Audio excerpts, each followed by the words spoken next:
মূলো দিয়ে টাকি মাছের তরকারি শীতের দিনে আমার মার খুবই পছন্দের একটি খাবার। এই খাবারের জন্য মা তো কতদিন অপেক্ষা করে থাকে শীতের দিনে এই একদম লোকের মূলো দিয়ে মা খাবে বলে মাছের তরকারি।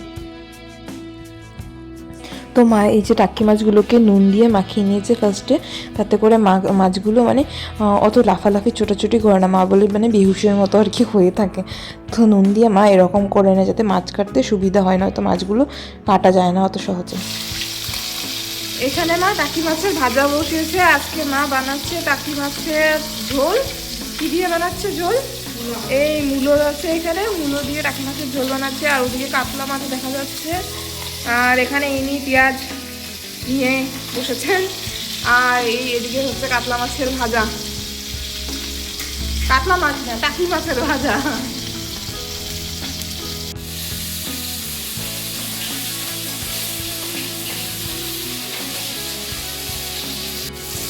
মাছগুলোকে মা কড়া করে ভাজা করে নিয়েছে, প্রায় ভাজা হয়ে এসেছে। আরও একটু 2 মিনিট পর মা নামিয়ে নিল।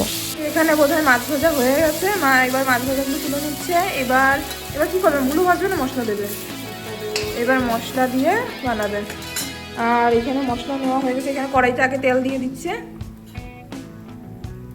ওই কড়াইতেই। আর এদিকে মশলা নেওয়া হয়েছে, পেঁয়াজের বাটা নিয়েছে। পেঁয়াজ কয়টা মা? ছোটো সাইজের পেঁয়াজ একটা নিয়েছে। আর হলুদ, জিরে ধনের গুঁড়ো, মরিচের গুঁড়ো আর নুন। আর এইবার এতে জল ঢেলে দিল, একটু জল ঢেলে মিশিয়ে নিয়ে এবার মনে হয় তেলে দিয়ে দেবে।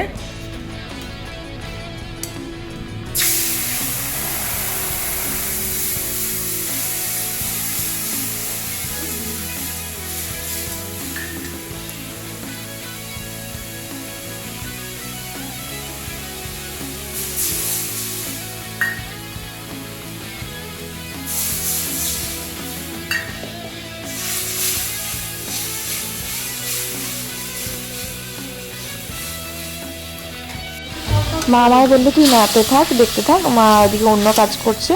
তো এখানে মশলাগুলো শুকিয়ে যাওয়া পর্যন্ত এটাকে ভালো করে মশলাটাকে কষিয়ে নিতে হবে, তাতে করে কী হয় মশলার কাঁচা গন্ধটা চলে যায়। নয়তো মশলা হলুদের মরিচের গন্ধ একটা করতে থাকে নাকি মা বলে। তো এই সব আমি করছিলাম, তখনই আস্তে আস্তে মশলাটা শুকিয়ে এলো, আস্তে আস্তে শুকাচ্ছে। এই মশলা দেখাচ্ছে শুকিয়ে এসেছে। তো মা বললো আমাকে মূলোগুলো দিয়ে দিতে। এই যে মূলো,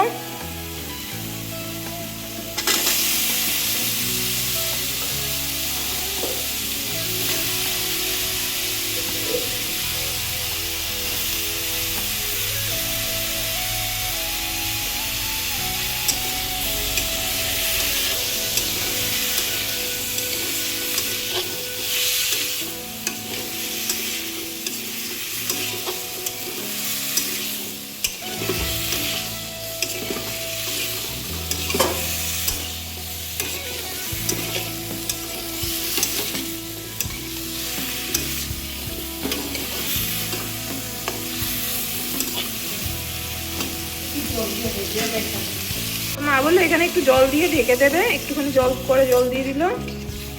এবার মিশিয়ে নেবো ভালো করে। মনে হয় এই প্রসেস হচ্ছে মূলোকে নরম করার জন্য, তাই এবার ঢেকে দেবে। এখানে প্রায় 10 মিনিট হয়ে এলো। মা বললো এটাকে উঠিয়ে দেখতে এবার। তো আমি চেক করছি। এই জলগুলো একটু শুকিয়ে এসেছে। এবার নাড়া দিয়ে দেখবো।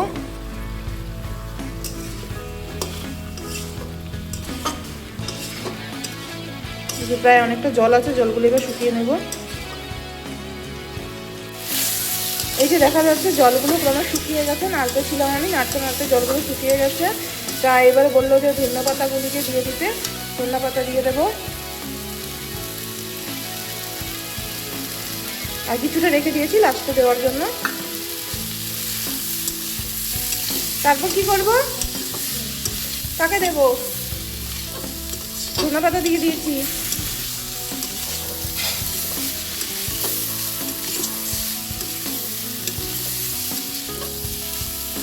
এবার মা জল দিয়ে দেবে।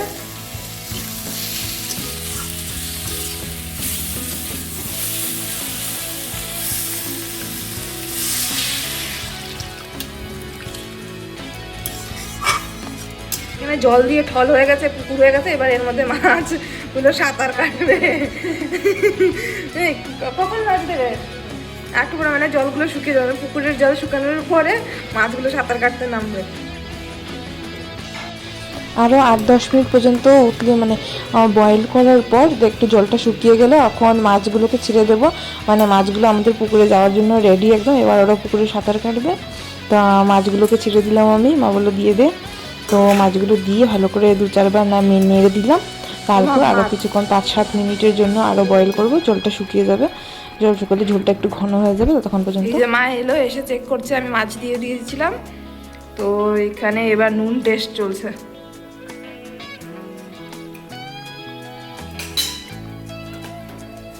তো এটা অফ হবে কখন? আর একটু শুকাবে, আর একটু শুকানোর পর অফ হবে। এই হয়ে গেল আমার মাছের তরকারি, টাকি মাছের তরকারি। তো এই আপনাদের প্রস্তুতি করলাম, উপর দিয়ে ধনেপাতাগুলো চিটিয়ে দিলাম। তো আপনাদের কেমন লাগলো জানাবেন।